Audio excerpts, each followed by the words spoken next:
तो सनातन धर्म और हिंदू धर्म क्या ये अलग अलग है? हिंदू राष्ट्र हिंदुत्व को धारण करने वाला एक राष्ट्र है, लेकिन हिंदू और सनातन में थोड़ा सा कन्फ्यूज़न है यहाँ पर। अब क्योंकि जन सामान्य केवल हिंदू को ही समझता है, हिंदू शब्द को ही सनातन मानता है, तो इसलिए हिंदू राष्ट्र की बात की जा रही है, लेकिन वास्तव में होना चाहिए सनातन। आज के अगर समाज में देखा जाए धर्म को लेकर बड़ा लोग विचलित हैं, जी जी समझ नहीं पा रहे हैं कि धर्म क्या है, चलना कैसे है। जी लोग समझ रहे हैं कि नारे लगाने से हम धार्मिक हो जाएंगे, भीड़ दिखाने से धार्मिक हो जाएंगे। तो उस पर आप क्या कहना चाहिएगा? क्यों आज लोग किताबों से दूर हो रहे हैं, जो ग्रंथ है उसको पढ़ने से दूर हो रहे हैं, सही तरीके से उसको समझ नहीं पा रहे हैं। में भी आया है और मनुस्मृति में भी आया है। तो ये एक सूत्र है ना। तो एकम ब्रह्म दैवम नास्ति, एकम ब्रह्म द्वितीय नास्ति। द्वितीय नास्ति। कहने का तात्पर्य है कि एक ही ब्रह्म है, इसके अलावा दूसरा कोई नहीं है। लिकोरिया मासिक अनियमितताएं, बच्चेदानी में गांठ, बच्चेदानी बाहर निकालना और डिलीवरी से जुड़ी हर समस्याओं के लिए आज ही आए डॉक्टर वंदना कुमारी के पास। पता है डॉक्टर रामाजी चौधरी से 100 कदम पूरब, डॉक्टर कॉलोनी सिवानी। अधिक जानकारी के लिए नीचे दिए गए नंबर पर कॉल करें। नमस्कार, स्वागत है आप सभी का बीएनपी लाइव पर। इस वक्त हम मौजूद हैं हसनपुरा प्रखंड के पकड़ी पंचायत में। हमारे साथ प्रमोद कृष्ण दास बाबा मौजूद हैं, जो 7 दिन तक यहाँ पे कथा किए हैं। उनसे हम खास तौर पे आज बात करेंगे। सबसे पहले आपका बहुत बहुत स्वागत है। जी राधे राधे। आप सभी 7 दिन तक यहाँ पे बाबा कथा चला, जी। क्या कुछ आपको यहाँ के लोगों से मिलकर बैठकर कैसा लगा यहाँ पे आपको? देखिए, 7 दिन में खूब आनंद आया और सभी ने खूब प्यार दिया है। और हमारे हृदय से तो ऐसी बात निकली कि एक बिहारी जी और वृंदावन, ये तीनों ही वा से उत्पन्न होते हैं। और जैसा कि बिहारी और बिहारी जी हैं, तो कई बार ऐसा लगता है कि बिहारी और बिहारी जी का बड़ा अद्भुत संबंध है। क्यों?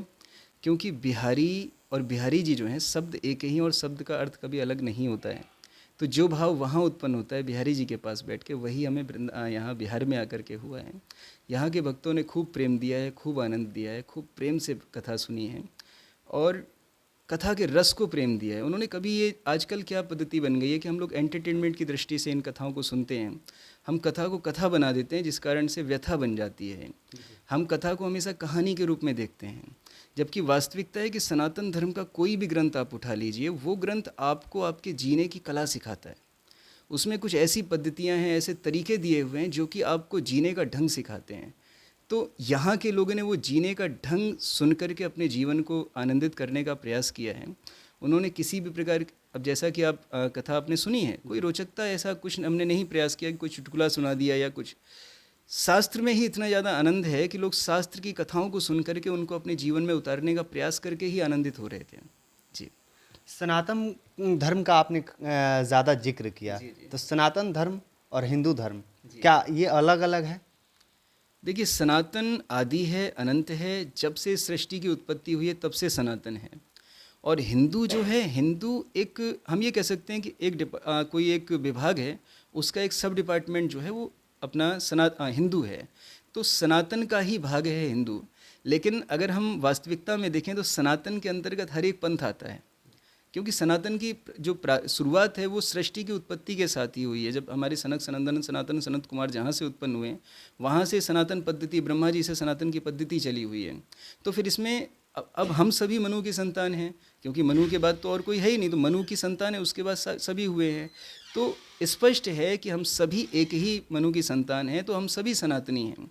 लेकिन किसी ने, कोई इस्लाम पंथ को अपना के बैठा है, कोई अपना ईसाई पंथ को अपना के बैठा है, कोई किसी पंथ को, कोई किसी पंथ को। लेकिन जड़ अगर देखी जाए तो जड़ सभी की सनातन ही है, इसमें कोई संशय नहीं है। हाँ, हिंदू एक अलग शब्द हम मान सकते हैं, क्योंकि हिंदू एक पंथ ही मान लीजिए, एक डिपार्टमेंट है एक प्रकार से। लेकिन सनातन मुख्य जड़ है, हिंदू शाखा है, सनातन जड़ है। जी। हिंदू जो शब्द है कहाँ से आया? हिंदू शब्द की उत्पत्ति के कई सारे भ्रांतियां हैं, लेकिन देखिए, हिंदुस्तान में रहने वाले हिंदू हैं, कुछ लोग कहते हैं सिंधु घाटी से हिंदू उत्पन्न हुआ है। तो अलग अलग किंवदंतियां हैं, उस पर शायद चर्चा करना व्यर्थ ही होगा, क्योंकि किसी का मत कुछ और किसी का मत कुछ है वहाँ पर। सनातन का मतलब क्या होता है? सनातन का अर्थ होता है जो आदि और अनंत है, जिसका कोई अंत नहीं हो सकता, जो जब से सृष्टि का प्रारंभ है तब से, और जब तक सृष्टि रहेगी तब तक सनातन रहेगा। आज के अगर समाज में देखा जाए धर्म को लेकर बड़ा लोग विचलित हैं, जी जी। समझ नहीं पा रहे हैं कि धर्म क्या है, चलना कैसे है। लोग समझ रहे हैं कि नारे लगाने से हम धार्मिक हो जाएंगे, भीड़ दिखाने से धार्मिक हो जाएंगे। तो उस पे आप क्या कहना चाहिएगा? क्यों आज लोग किताबों से दूर हो रहे हैं, जो ग्रंथ है उसको पढ़ने से दूर हो रहे हैं, सही तरीके से उसको समझ नहीं पा रहे हैं, पढ़ नहीं पा रहे हैं, जिसकी वजह से आज देखा जा रहा है समाज में जो नेता जो लोग हैं, जो सत्ता में बैठे हुए लोग हैं, वो इन लोगों का उपयोग करके क्या सत्ता में बैठ के अपना राज बना रहे हैं। देखिए, धर्म को समझने की बात है तो धर्म को समझने पे हम एक बड़ा सुंदर सा, एक किसी संत ने कहा था कि धर्म धर्म को सब कोई कहे, धर्म न समझे कोई, और प्रेम भरा हो आचरण तो धर्म समझियो योए। तो अर्थात धर्म आपको प्रेम करना सिखाता है, धर्म कभी मारना नहीं सिखाता है। अधर्म आपको मारना सिखाएगा, अधर्म आपको हत्या करना सिखाएगा, लेकिन धर्म हमेशा आपको करुणा करना ही सिखाता है। तो इस धर्म को ही प्रतिपादित करता है हमारा सनातन, और सनातन हमेशा प्रेम सिखाता है। आपने देखा होगा कभी सनातन पद्धति को अपनाने वाला कभी किसी पे आक्रमण नहीं करता। हमारे यहाँ ऐसे ऐसे राजा, भगवान श्री कृष्ण ने ही जरासंध को कितनी बार हरा करके, उसके बाद जब अंत में जब ब्राह्मणों का सर कलम करने का उसने संकल्प किया, तब जा कर के उन्होंने रण छोड़ा वहाँ पे, कितनी बार उसे माफ़ किया है। और आप अगर द्वापर की बात ना करें, कलयुग में ही पृथ्वीराज चौहान जैसे या इस प्रकार के तमाम ऐसे राजा हुए हैं जिन्होंने सनातन पद्धति को अपनाते हुए माफ़ करना सीखा है। तो सनातन हमेशा प्रेम सिखाता है। अच्छा, अब दूसरे पहलू पे चलते हैं। लोग हमें क्यों दबाते हैं, थोड़ा सा इस विषय पे चर्चा करते हैं। लोग आखिर क्यों दबाते हैं, लोग क्यों हमें कहते हैं कि तुम्हारा धर्म ऐसा नहीं है, ऐसा है। आजकल जैसे वो शूद्र गंवार ढोल पशु नारी, इस विषय पे ऐसी चौपाइयों पे, ऐसे दृष्टांतों में अक्सर लोग व्यर्थ की चर्चाएं करते रहते हैं। उसका कारण क्या है? कारण ये है कि हम स्वयं अपने धर्म को नहीं समझते हैं, नहीं जानते हैं। अगर हम अपने धर्म को समझेंगे, अपने धर्म को जानेंगे, तो मैं सत्य कहता हूँ कि आपको कोई भी बहका नहीं सकता है, आपको कोई बेवकूफ़ नहीं बना सकता है। अगर आप विज्ञान के किसी सब्जेक्ट को अच्छे से ना पढ़ें तो जो आपको जो कहेगा वही आपको मानना पड़ेगा। इसलिए आपको अगर धर्म पर अडिग रहना है, यदि अपने धर्म का पालन करना है, क्योंकि धर्मो रक्षिति रक्षिता, यदि धर्म की रक्षा होगी तो ही आपकी रक्षा होगी। तो इसलिए धर्म की रक्षा जरूरी है। तो यदि आपको धर्म की रक्षा करनी है तो आपको अपने ग्रंथों को, अपने वेदों को, अपने शास्त्रों को जानना पड़ेगा। अब सवाल ये उठता है, क्या पढ़ना जरूरी है? हाँ, पढ़ना जरूरी है, लेकिन पढ़ना क्या जरूरी है? तो भैया देखो, कलयुग के पाखंड से लुप्त भय सब ग्रंथ, दम भिन्न निजमत बाँचिए भांति भांति के पंथ। तो जो आपका मूल ग्रंथ है ना, सिर्फ वही पढ़ने का प्रयास कीजिए, क्योंकि अन्य टीकाओं में तो लोगों ने बहुत सारी भ्रांतियाँ भर दी हैं। उन टीकाओं से दूर रहिए और अपने मूल ग्रंथ को पढ़ने का प्रयास कीजिए। और यदि फिर नहीं पढ़ पाते हैं तो किसी ऐसे योग्य वक्ता से या फिर योग्य संत से जाकर के आप प्रवचन सुनिए, कथा सुनिए, सत्संग कीजिए, जो आपको वास्तविक ग्रंथों का ज्ञान दे रहा है। जी, ज़्यादा हमको धर्म का नॉलेज नहीं है, लेकिन एक लाइन हमको पता है, आपसे हम जानना चाहेंगे कि इसमें कितनी सच्चाई है। एक शब्द लिखा हुआ है, शायद किसी आप ही के धर्म, मतलब हिंदू धर्म की किसी बुक में लिखा हुआ है, एकम ब्रह्म द्वितीय नास्ते। जी। इसका मतलब क्या होता है और ये कौन सी बुक में लिखा हुआ है? देखिए, ये अपना कई जगह आया है, केवल ये किसी एक पर्टिकुलर बुक में नहीं है। वेद में भी आया है और मनुस्मृति में भी आया है। तो ये एक सूत्र है ना। तो एकम ब्रह्म दैवम नास्ति, एकम ब्रह्म द्वितीय नास्ति। द्वितीय नास्ति। कहने का तात्पर्य यह है कि एक ही ब्रह्म है, इसके अलावा दूसरा कोई नहीं है। और वही सभी कहते हैं कि आप चाहे किसी भी, वही हम कहना चाहते हैं। सनातन में लिखा हुआ है ये जहाँ तक हमें याद आ रहा है कि वेद में भी वर्णन आया और मनुस्मृति में कहीं वर्णन आया। हमें एग्जैक्ट याद नहीं, हम कुछ कंफर्म नहीं कर सकते इसका, क्योंकि बहुत सारी चीज़ें ऐसी होती हैं जो दिमाग में उस टाइम पर नहीं है। लेकिन इसका जो अगर हम संस्कृत के आधार पर, व्याकरण के आधार पर अगर देखें तो एक ही ब्रह्म है, इसके अलावा दूसरा कोई नहीं है। इसका अर्थ ये हुआ कि इस सृष्टि को चलाने वाला एक ही है। जल एक ही धारा से आता है, जल एक ही जैसा होता है। वो खारा या मीठा हो सकता है, लेकिन उसका गुण एक ही है, H2O वही होता है हर जगह। आप विज्ञान को भी देखिए। और वृक्ष एक ही प्रकार के होते हैं, अगर आम का फल है तो आम ही देगा वो। तो इसी प्रकार से ब्रह्म एक है, प्रकृति एक है, पृथ्वी दूसरी नहीं है तो ब्रह्म भी दूसरा नहीं है, सृष्टि दूसरी नहीं है तो ब्रह्म भी दूसरा नहीं है। हर वस्तु यहाँ अपने आप में एक रूपता लिए हुए है। इसी प्रकार से ब्रह्म भी एक है, और इसकी जितनी भी संतानें हैं, हम सब इसकी संतानें हैं, वो सब एक ही हैं, दूसरा नहीं है। जी। तो और हम थोड़ा सा गहराई में जाना चाहेंगे।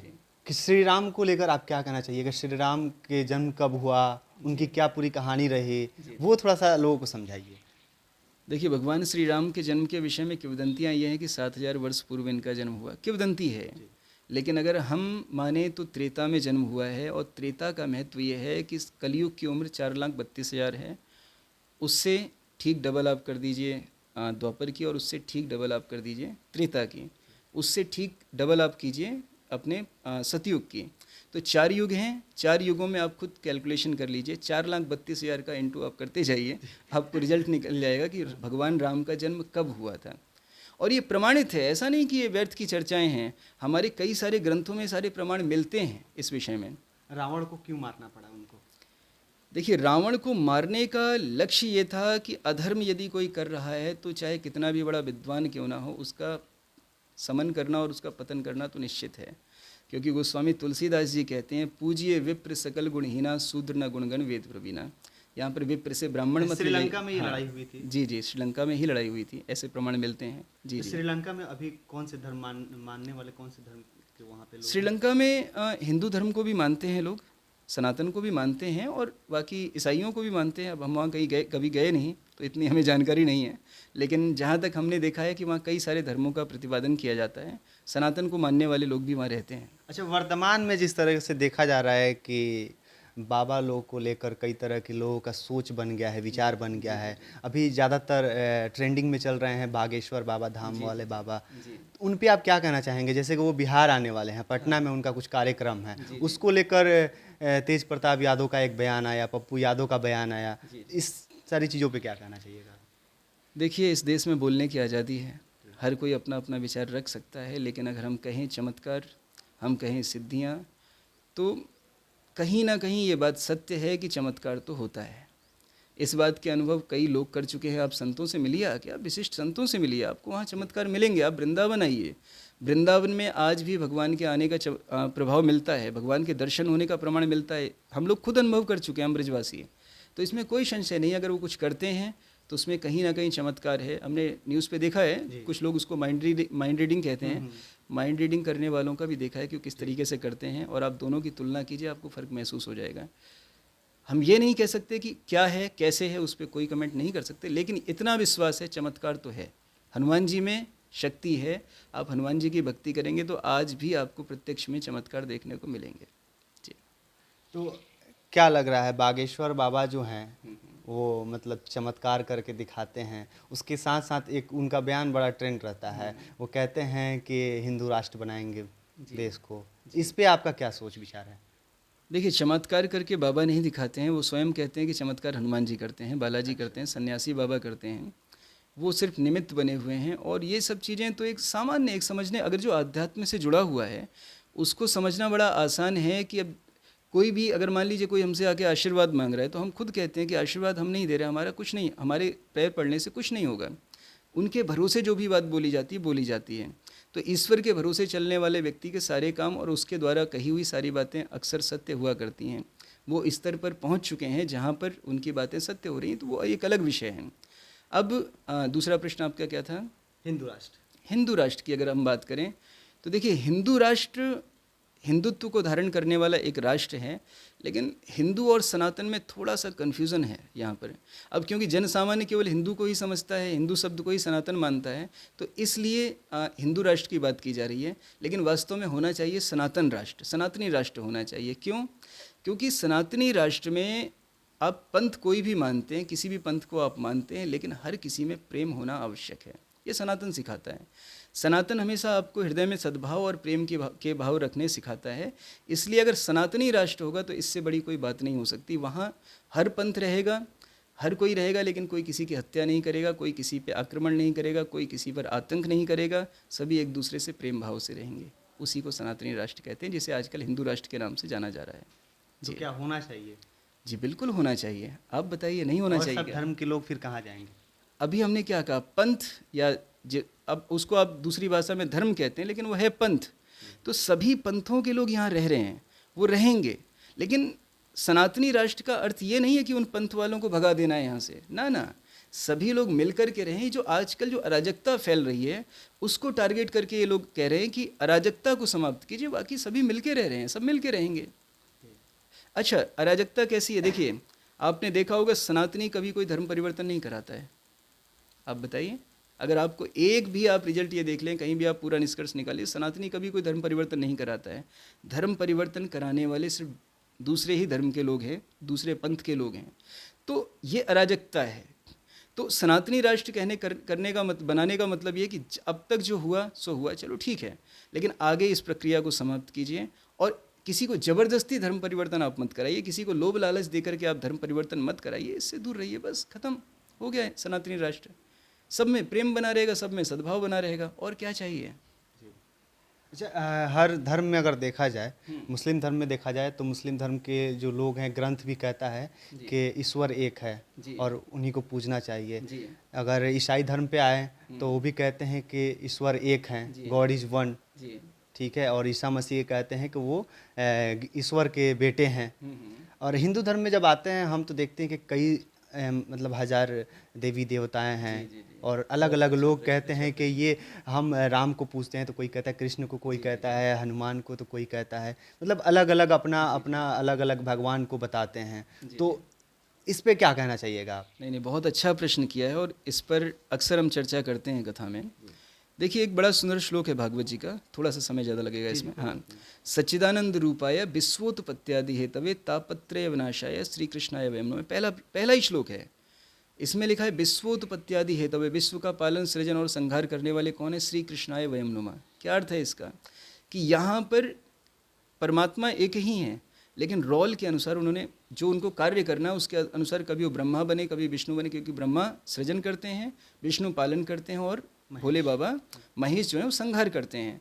तो उन्होंने अपने अनुसार, कार्य के अनुसार उन्होंने अपना चोला बदल लिया या अपने कपड़े बदल लिए। अब यहाँ पर जैसे एक विद्यार्थी है, स्कूल जाता है दूसरी ड्रेस पहन के जाता है, घर में रहता है दूसरी ड्रेस पहन के रहता है।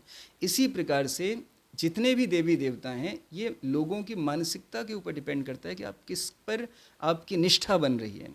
ब्रह्म एक ही है, आपकी भावना के अनुसार उसका स्वरूप चेंज हो गया है। बस जाकी रही भावना जैसी प्रभु मूरत देखी तिन तैसी। आप माता दुर्गा को कोई शीतला के रूप में पूजता है, कोई विंध्यवासिनी के रूप में पूजता है, कोई अपना कैला देवी के रूप में पूजता है, कोई माता दुर्गा के रूप में पूजता है। तो हैं तो माता दुर्गा ही ना वो। तो स्वरूप सबका एक है, लेकिन क्योंकि अलग अलग मति के लोग हैं, अलग अलग भावों के लोग हैं, अलग अलग भावुकता के लोग हैं, इस कारण से भाव के अनुसार उन्होंने अपने ईश्वर को उस स्वरूप में ढाल लिया। लेकिन ईश्वर तो एक ही है।